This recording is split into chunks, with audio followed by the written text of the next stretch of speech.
রাষ্ট্রের উপর আপনাদের নিয়ে এসে বসাইছি এই রাষ্ট্রকে সংস্কার করার জন্য, বৈষম্য দূর করানোর জন্য। কিন্তু আদৌ কি এই রাষ্ট্র বৈষম্য দূর হয়েছে, সংস্কার হয়েছে? জানি না। রাষ্ট্রের সব জায়গায় সংস্কার হয়, সব জায়গায় বৈষম্য দূর হয়। প্রতিবন্ধী বিদ্যালয়ের শিক্ষক কর্মচারী শিক্ষা প্রতিষ্ঠানের ক্ষেত্রে, আমার এই প্রাণের ছেলেমেয়ের ক্ষেত্রে কেন বৈষম্য দূর হচ্ছে না? এক দেশে দুর্নীতি, একই শিক্ষা নিয়ে কেন সেখানে বৈষম্য হবে? এই শিক্ষা ক্ষেত্রে সাধারণ শিক্ষকেরা তাদের বেতন ভাতা পেয়ে যায়, আমরা দিতে চাই যে সকল ছেলে মেয়েদের শিক্ষক হয়ে কেন আমাদের ন্যায্য অধিকার থেকে বঞ্চিত? এটা আমরা রাষ্ট্রের কাছে জানতে চাই। আমরা প্রতিবন্ধী বিদ্যালয়ের শিক্ষক কর্মচারীরা আছি, আমরা কি আমাদের অধিকার আদায় করতে এসেছি? সবাই শান্তিপূর্ণভাবে। আমি আবার অনুরোধ করবো আমার শিক্ষক ভাইদের, দয়া করে উঠে আসেন।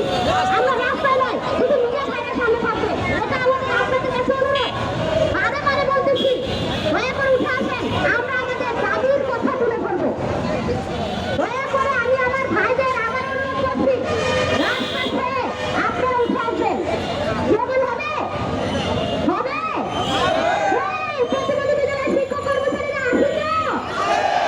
আছি আমরা? আপোষ না সংগ্রাম, আপোষ না সংগ্রাম, আমাদের সংগ্রাম চলছেই চলবে, চলছেই চলবে।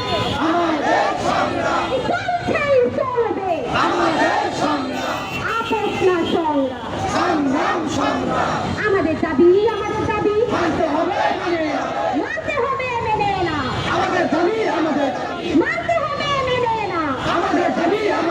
এই শিক্ষক কেন রাস্তায়, শিক্ষক কেন রাস্তায়, প্রশাসন জবাবদার, প্রশাসন জবাবদার। এক দেশে দুর্নীতি, এক দেশে দুর্নীতি, শিক্ষা নিয়ে বৈষম্য, এই শিক্ষা নিয়ে বৈষম্য। আমাদের দাবি আমাদের দাবি, মানতে হবে মানে আমাদের দাবি মানতে হবে মানে লড়াই লড়াই লড়াই যা, লড়াই করে বাঁচতে চাই, লড়াই লড়াই লড়াই যা। লড়াই করে বাঁচতে চাই। এই লড়াইয়ে জিতবে কারা? প্রতিবন্ধী শিক্ষকেরা, এই লড়াইয়ে জিতবে কারা? প্রতিবন্ধী শিক্ষকেরা, এই লড়াইয়ে জিতবে কারা? প্রতিবন্ধী শিক্ষকেরা, প্রতিবন্ধী শিক্ষক যারা, এই লড়াইয়ে জিততে চাই, প্রতিবন্ধী শিক্ষক যারা, এই লড়াইয়ে জিততে চাই। রাস্তা করে লড়ছে কারা? প্রতিবন্ধী শিক্ষকেরা, না খেয়ে আজ আছে কারা? প্রতিবন্ধী শিক্ষকেরা, তৎপরতে পুড়ছে কারা? প্রতিবন্ধী শিক্ষকেরা।